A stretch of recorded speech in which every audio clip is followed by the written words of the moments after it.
The first place that you want to get found is in news results. Why?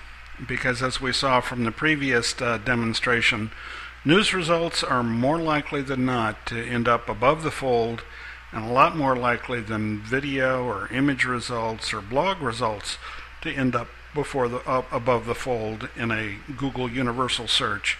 So that's the right place for us to start. Now, this whole advent of universal search has certainly had a big impact on the field that we've specialized in for the last 4 or 5 years. In fact, it's led some people to think that secretly we advised Google on how to devise universal search so that it could play to all our strengths. I wish that were so, but it's not true.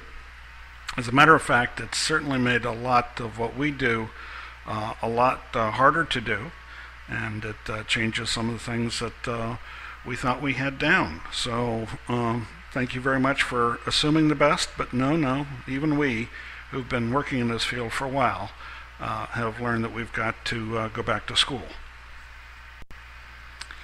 Nevertheless, there are some things that we have picked up over the years that have found their way into universal search in a sort of a roundabout way.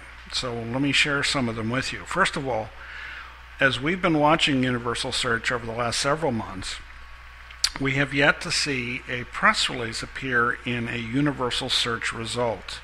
A lot of news results appear, but not necessarily press releases. So one of the things that this does is it puts a premium on media relations. You still want to do old-fashioned public relations because those stories that are written about you or written about the things that you're announcing now have not one but two homes. They can be found in Google News, and depending on the how big the story is, they now can also be found in Google. So you may not be able to get your optimized press release there, but you still want to make sure that you're paying a lot of attention to the media that have their articles appear in universal search results. Now, not all media have embraced search engine optimization at the same rate. In fact, there's this very, very funny story written by Steve Lohr of the New York Times in April of 2006, the headline of which is, "This boring headline is written for Google." And while the headline is written tongue-in-cheek, the article actually has some pretty interesting information about how different news organizations are tackling the whole process of search engine optimization.